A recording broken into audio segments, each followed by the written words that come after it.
നമസ്കാരം. റേഡിയോ മുഖം പ്രാദേശിക വാർത്തകൾ.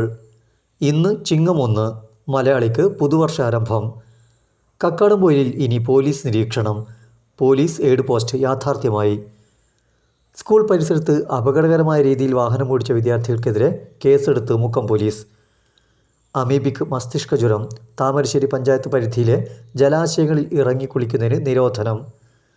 അരീക്കോട് സ്വാതന്ത്ര്യദിന പരിപാടിയുടെ ഭാഗമായി ഭക്ഷ്യവിഷബാധ. വാർത്തകൾ വിശദമായി.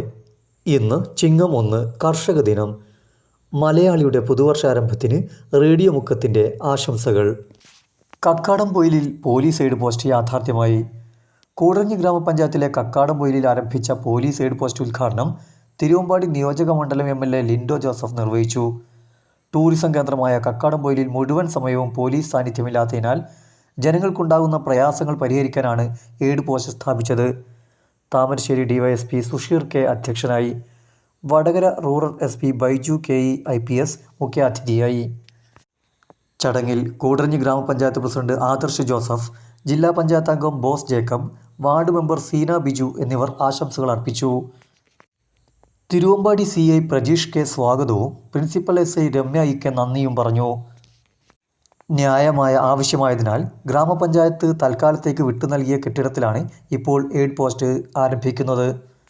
സ്ഥലം ലഭ്യമാകുന്ന മുറയ്ക്ക് പുതിയ കെട്ടിടം പണിയുമെന്ന് ഗ്രാമപഞ്ചായത്ത് പ്രസിഡന്റ് പറഞ്ഞു. മലയോരത്തെ പ്രധാന വിനോദസഞ്ചാര കേന്ദ്രമായ ഇവിടെ പോലീസ് എയ്ഡ് പോസ്റ്റ് വേണമെന്ന നാട്ടുകാരുടെ പതിറ്റാണ്ടുകളായുള്ള ആവശ്യമാണ് ഇതോടെ നടപ്പിലാവുന്നത്. സദാസമയവും സഞ്ചാരികളാൽ ബഹളമയമാണ് ഇവിടം. മണിക്കൂറുകളുടെ ഗതാഗത സ്തംഭനമാണ് പലപ്പോഴും അനുഭവപ്പെടുന്നത്. ഈ പോലീസ് എയ്ഡ് പോസ്റ്റിൽ ഒരു SIയും 2 CPOമാരും ഡ്യൂട്ടിക്ക് ഉണ്ടാവുമെന്നാണ് അറിവ്. കൊടിയത്തൂർ സ്കൂളിന് സമീപം പൂർവ്വ വിദ്യാർത്ഥികൾ ആഡംബര വാഹനങ്ങളുമായി എത്തി അപകടകരമായ രീതിയിൽ വാഹനമോടിച്ചതിൽ കേസെടുത്തു പോലീസ്. വിവരമറിഞ്ഞെത്തിയ മുക്കം പോലീസ് 4 ഇന്നോവ കാറുകളും 1 താറും കസ്റ്റഡിയിലെടുത്തു. മുക്കം പോലീസ് ഇൻസ്പെക്ടർ N ആനന്ദിൻ്റെ നിർദ്ദേശപ്രകാരം സബ് ഇൻസ്പെക്ടർ ആൻ്റണി ക്ലീറ്റസും മറ്റു പോലീസുകാരും ചേർന്ന് സ്കൂൾ പരിസരത്ത് നടത്തിയ പരിശോധനയിലാണ് വാഹനങ്ങൾ കസ്റ്റഡിയിലെടുത്തത്. 5 പേർക്കെതിരെ കേസെടുത്തതായി മുക്കം പോലീസ് അറിയിച്ചു. കൂടാതെ വാഹനങ്ങളുടെ RC ഉടമകളെ സ്റ്റേഷനിലേക്ക് വിളിപ്പിച്ചിട്ടുണ്ടെന്നും ഇൻസ്പെക്ടർ അറിയിച്ചു. അമീബിക് മസ്തിഷ്ക ജ്വരം ബാധിച്ച് 4ാം ക്ലാസ്സുകാരി മരിച്ചതിനെ തുടർന്ന് താമരശ്ശേരി പഞ്ചായത്ത് പരിധിയിലെ ജലാശയങ്ങളിൽ ഇറങ്ങുന്നതിനും കുളിക്കുന്നതിനും ആരോഗ്യവകുപ്പ് നിരോധനം ഏർപ്പെടുത്തി.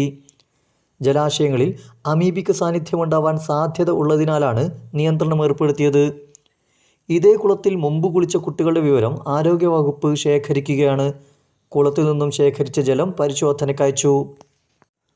അതേസമയം മതിയായ ചികിത്സ ലഭിച്ചില്ലെന്ന ബന്ധുക്കളുടെ പരാതിയെ തുടർന്ന് താമരശ്ശേരി താലൂക്ക് ആശുപത്രിയിലേക്ക് യൂത്ത് കോൺഗ്രസിൻ്റെ പ്രതിഷേധ പ്രകടനവും നടന്നു. സൂപ്രണ്ട് ഓഫീസിന് മുന്നിൽ വാഴ നട്ടാണ് ഇവർ പ്രതിഷേധിച്ചത്. ഇവരെ പിന്നീട് പോലീസ് അറസ്റ്റ് ചെയ്തു നീക്കി. അരീക്കോട് സ്വാതന്ത്ര്യദിനത്തോടനുബന്ധിച്ച് നടന്ന പരിപാടിയിൽ പങ്കെടുത്തവർക്ക് ഭക്ഷ്യവിഷബാധ. കേരള മുസ്ലിം ജമാഅത്ത് ക്രസൻറ്റ് ഓഡിറ്റോറിയത്തിൽ നടത്തിയ പരിപാടിയിൽ പങ്കെടുത്ത് ഭക്ഷണം കഴിച്ചവർക്കാണ് ഭക്ഷ്യവിഷബാധയേറ്റത്. ചിക്കൻ സാൻഡ്വിച്ച് കഴിച്ച 35 പേർ അരീക്കോട് താലൂക്ക് ആശുപത്രിയിൽ നിരീക്ഷണത്തിലായി. 2 പേരെ മഞ്ചേരി മെഡിക്കൽ കോളേജ് ആശുപത്രിയിലേക്ക് മാറ്റിയിട്ടുണ്ട്. ആരുടെയും നില ഗുരുതരമല്ല. റേഡിയോ മുക്കത്തിൻ്റെ കൂടുതൽ പ്രാദേശിക വാർത്തകൾക്കായി കാത്തിരിക്കൂ.